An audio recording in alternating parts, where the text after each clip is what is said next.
One of the caveats that I do have some personal information that I did get personally involved in was some information that had to do with the Stargates and Looking Glass, and more specifically the 2012 problem with those projects.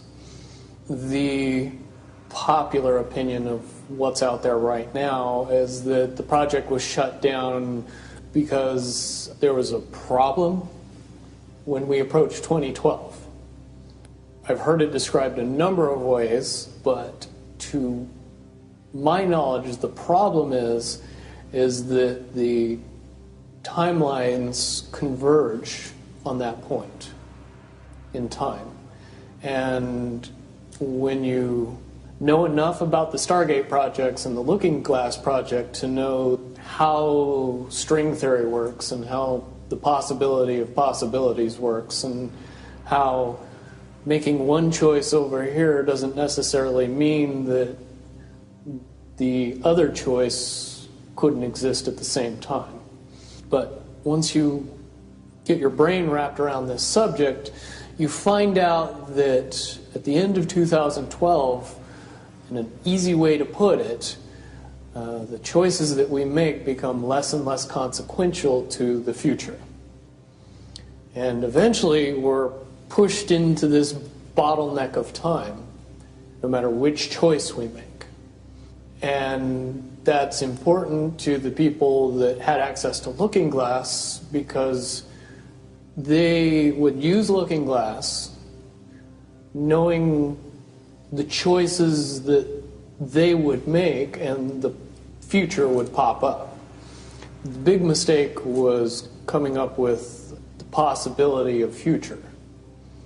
And when we started using a computer to say, well, if we make this choice, it's 79% possible that this scenario happens, and 23% are possible, or whatever, I'm using round numbers, that this scenario would happen.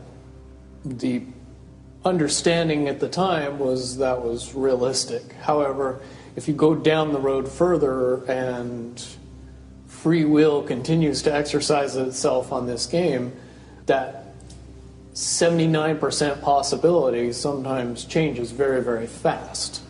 But if you look at the situation in a point of time, it seems very realistic that that's the greatest possibility. What happened was people, very smart people, began to figure out that something big was coming up. Something that made it so all the possibilities of all the future scenarios of any choice, any possibility that was fed in and observed through the Looking Glass inherently ended up in the same future. And no decision, no possibility changed past a certain point. That's the big secret.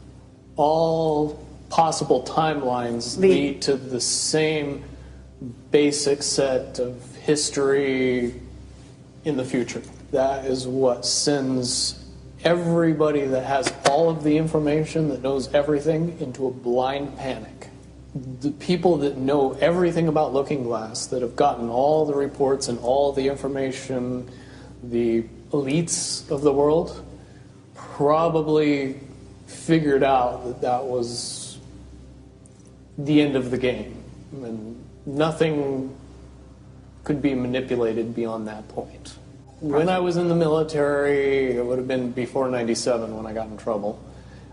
One of my particular areas that I was amazingly intuitive about is problem solving / mission planning, or more specifically, taking a bad mission and fixing it. Certainly knowing how string theory and possible futures works makes it so you can work your mind very quickly to see the reality of what's happening and decide what decisions need to be made to change it for a particular outcome.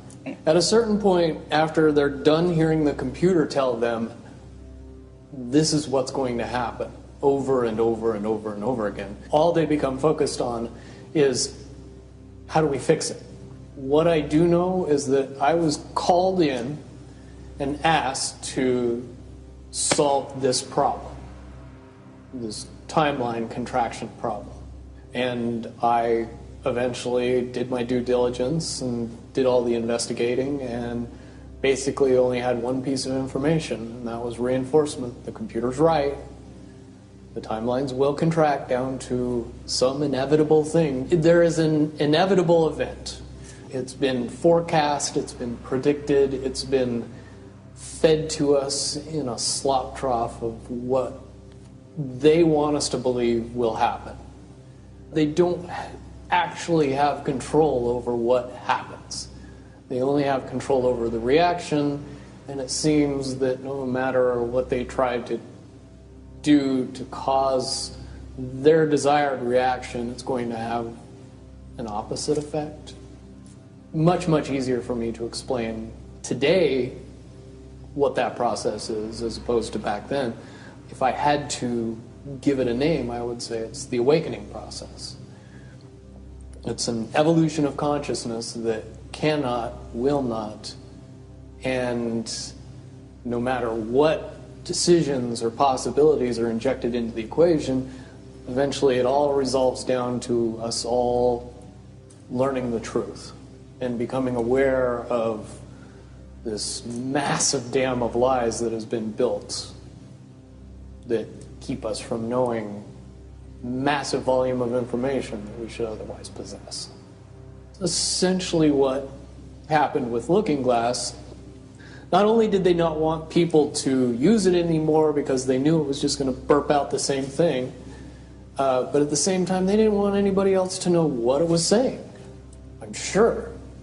Because that information was of a monumental concern when I was in the military about how to prevent this inevitability. Now, at first I thought it was end of the world. Now I see end of the world as end of their world. The biggest cherry on top of all this conversation would be a synopsis to say that if I could convince everybody out there that for all intents and purposes, what we believe to be true eventually becomes true. If somebody convinces us that a major disaster is going to happen in the very near future, a major disaster happens in the very near future. If we don't buy into that fear and accept that there's really nothing that we know is going to happen, and accept of whatever happens, that makes the convergence of the timelines happen as naturally as possible.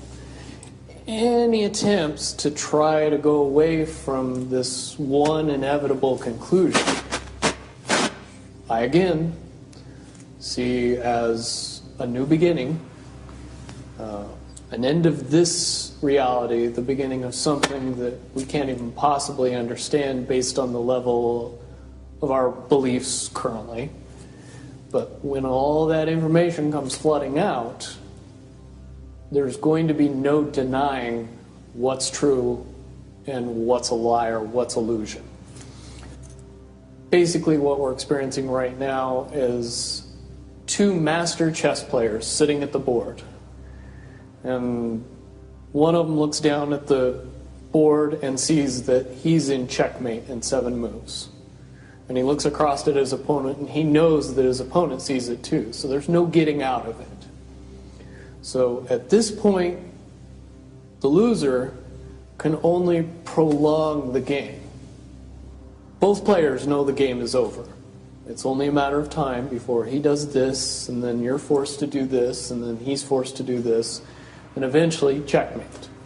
We, as a race, if we could understand that the game is over, that based on the rules of the game, the bad guys have already lost, the good guys have already won.